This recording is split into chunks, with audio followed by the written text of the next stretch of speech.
Jungle Justice, a story by Eby's Heart. He woke up like every other day, feeling very happy but nostalgic. His wedding was coming up in a few weeks' time, and sometimes he felt like he was rushing, and the other times, he felt like he was already too old. Being the only child of his mother, Kenny was loved and cared for, and he grew up into a very beautiful and kind man. His alarm ringing distracted his thoughts. He was traveling to the neighboring city to visit his fiancée, and his feelings was all over the place. A call came in immediately. He already knew who it might be, so he didn't even look at the caller when he picked up and said, "Mom, good morning." But his mother was panting on the phone. "Don't go anywhere today, Kenny, don't got. Just stay home. I saw a bad dream and it was horrible." Immediately she mentioned a bad dream. Kenny started laughing. "This is the 100th time you are having this dream, Mom. You saw me being beaten, right? I know the dream already. You have had this dream since I was a boy, Mom. So stop worrying, I will be fine," Kenny said, still laughing. "This dream have never been this strong and real like how I saw it now. You were beaten and burnt to death this time. Please listen to your mother." Kenny already knew how their argument will end, so to calm his mother down, he smiled and said, "I have heard you, Mom, I will stay." His mother, who was still worried, insisted he called her every hour, and he agreed. The line went dead and he laughed his heart out. Kenny rushed into the bathroom and freshened up. His phone rang again. "Hello, babe." He was smiling and talking to his fiancée. "I will be leaving my house in a few minutes. I can't wait to see you," Kenny said while smiling to his fiancée on the phone. In few minutes' time, Kenny was already driving out of his compound. He was still on the way when his phone rang again. "Mom, but it's not up to an hour yet and you are calling me."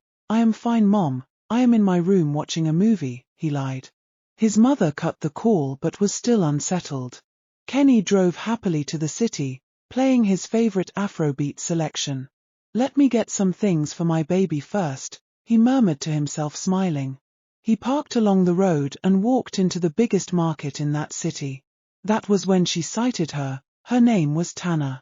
She was his stepmother who left their family home years ago with her 2 daughters when his father died. Kenny has not seen Tana and her daughters since then and have tried severally to know why they left, but nobody agreed to tell him. "Is that not Kenny? That witch's son?"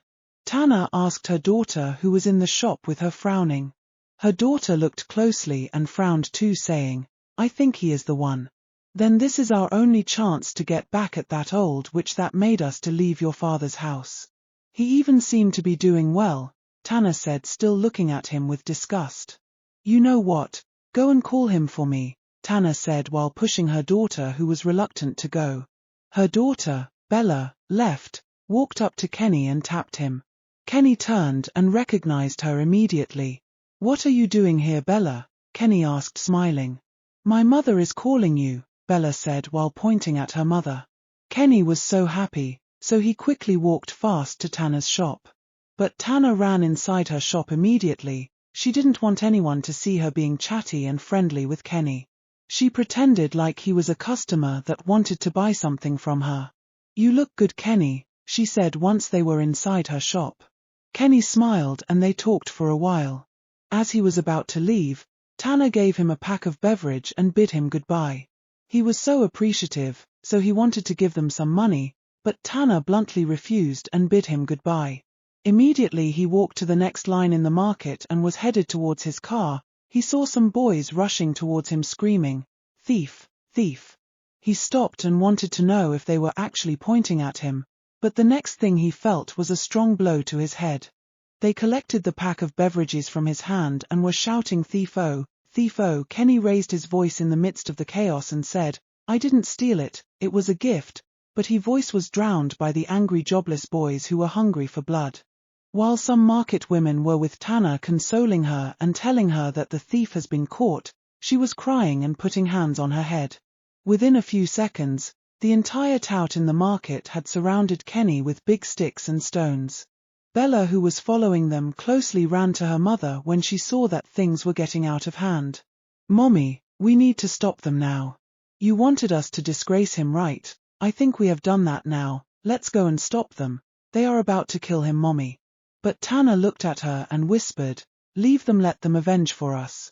Bella could not believe what she just heard, so she started screaming and crying in a loud voice while running towards the mob. "Stop, stop," she screamed with tears. "He is not a thief, he is my brother, please stop." Some part of the crowd heard her and shouted, "Do you know him?" Bella screamed, "Yes, yes, I do." The few people that heard her tried to stop them, but it was almost too late. "Stop, she knows him, stop," one of the men shouted at the angry mob.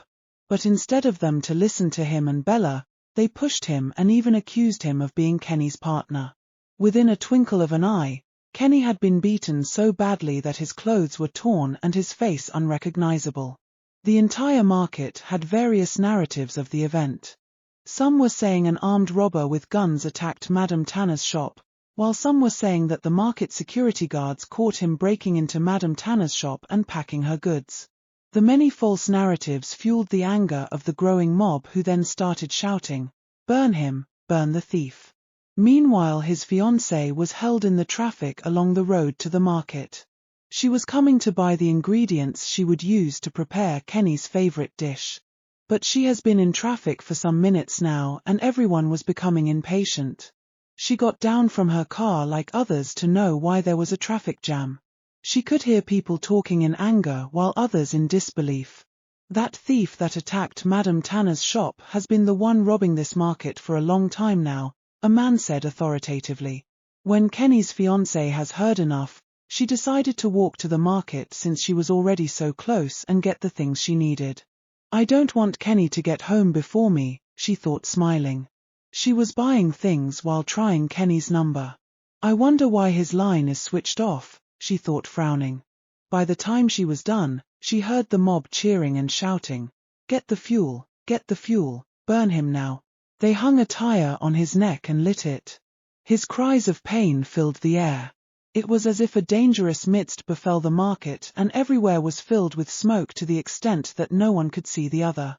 His cries drowned their own noise.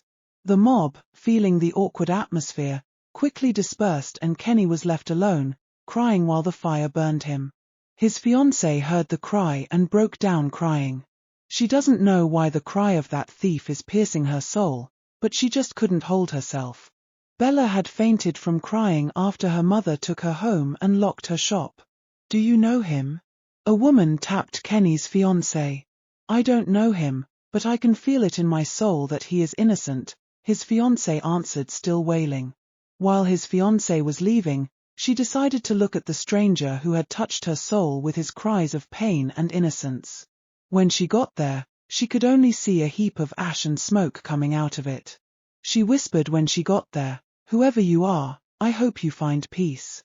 It was when she got to her car that she saw almost 10 missed calls from Kenny's mother. "Ah, this one mama is calling me like this," she said to herself and called her back. "Kenny is in trouble," Kenny's mother said immediately she picked her call. His mother could not even take a breath, she was crying uncontrollably and saying, "He didn't make it, he didn't make it." "What are you saying, mama? Where is he?" his fiancée asked in tears.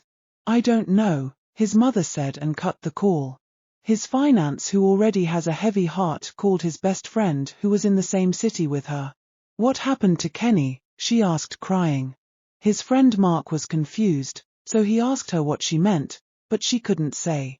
"His mother called me now and said he didn't make it." "What happened to him?" Mark told her he was coming to her house now. So his fiancée drove home and welcomed Mark, who arrived shortly after her. They both left to Kenny's family house to see his mother. When they got there, they saw people surrounding her while she wept. "I told him not to go. I told him I saw a crowd beating him to death over false accusation," his mother said to his finance immediately they arrived. His fiancée, who has been crying for a stranger, told Mark to come. "A man was killed today in the market and I have been down. I don't know his identity, but with what Mama is saying now, I need to see who it was." They both drove to the market, but Kenny's body was now a heap of ash with nothing left to identify him. But something caught Mark's attention. He saw a young woman kneeling close to the ash, weeping. "Do you know him?" he asked the woman. The woman who was Bella looked up at him and said, "He was my brother." Immediately she said brother. Mark heaved a sign of relief. It couldn't be him. Kenny is an only child and she said he was her brother, Mark said to Kenny's fiancée.